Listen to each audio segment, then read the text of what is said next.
Hello guys and welcome back to my channel.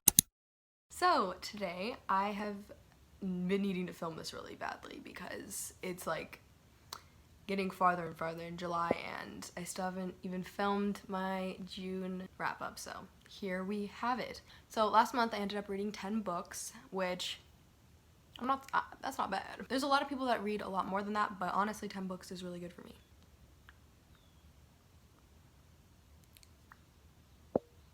Oh my god, what is that disgusting piece of garbage? Oh my gosh, my Christmas pillow. Also, sorry for my setup. I just decided to do it on my bed because I just finished filming my reading rush video and then I put everything away and then I was like, wait, I still need to film my other video. So I just changed my shirt and messily set up a setup here.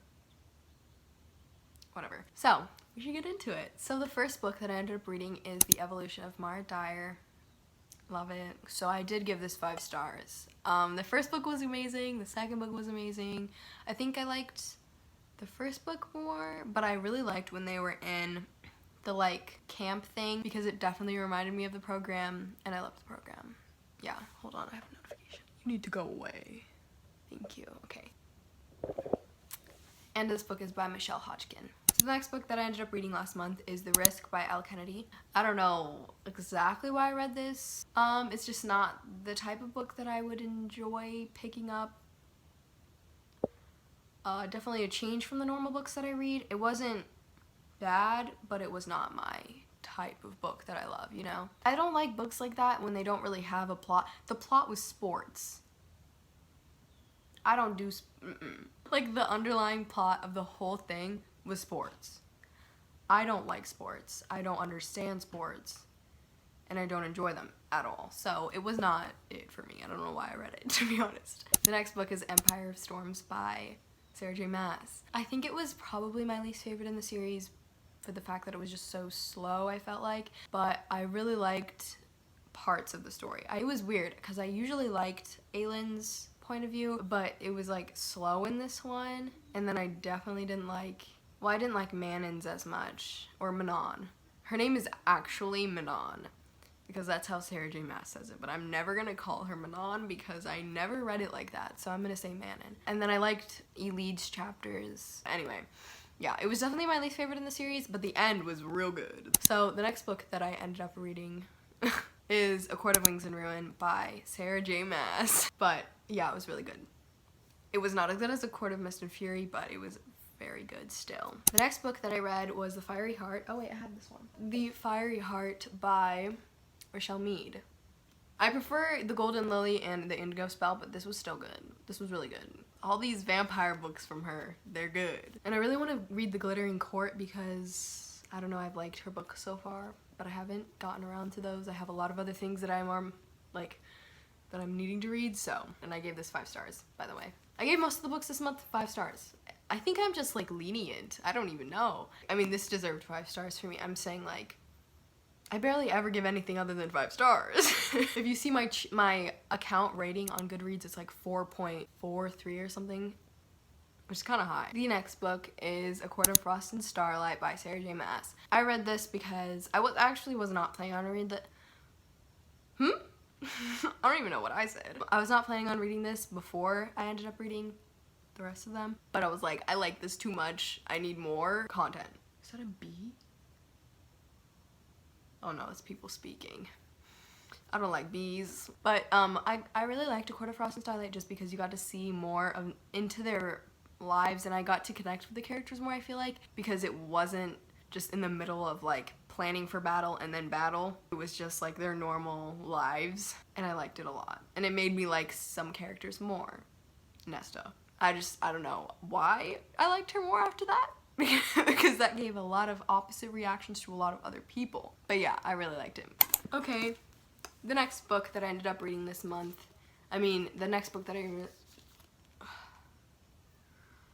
don't know, I think my brain is turned off today. Anyways, the next book that I ended up reading is The Wicked King by Holly Black. This was so good. I was having such trouble reading it. I have my little placeholder. I was having such trouble reading it, the physical copy. Like, I don't know why.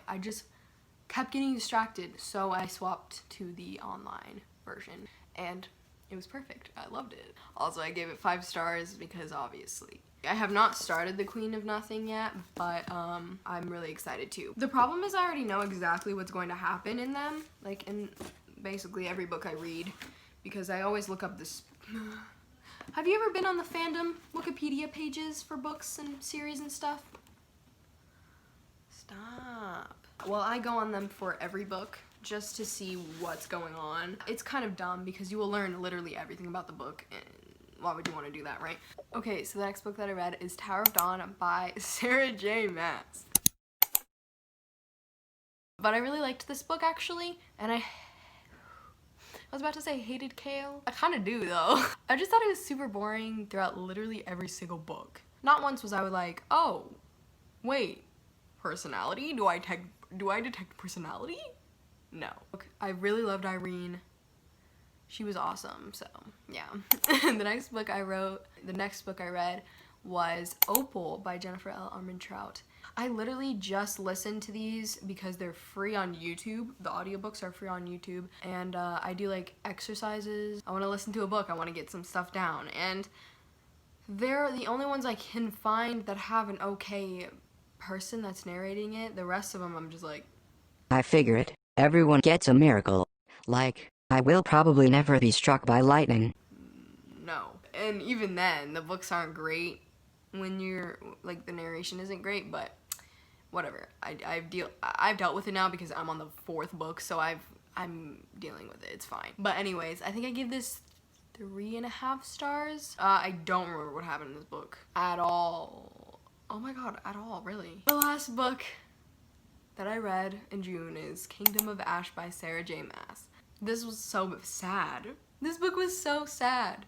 It was really good, actually, and I think it was a good ending to the whole thing where everybody ended up okay, you know? I hate sad endings, though it was very sad at the end. It was very eventful, though. The almost 1,000 pages was very filled with stuff, and I thought it was really good. But like, when everybody was leaving the castle, I cried so much. I literally took videos. No. She had to say goodbye to Kale and Dorian. Oh, no. It's just because it was the most sad because she met them before anybody else, and they have been through all these books together. I like to look back at myself and either cry again or laugh at myself. So that was the books. So those were the books that I read in June. I hope you guys enjoyed this video. I'm gonna try and be better at filming them. Let me know what books that you read in June, or like what your favorite book was that you read in June, and I will see you in the next video. Bye.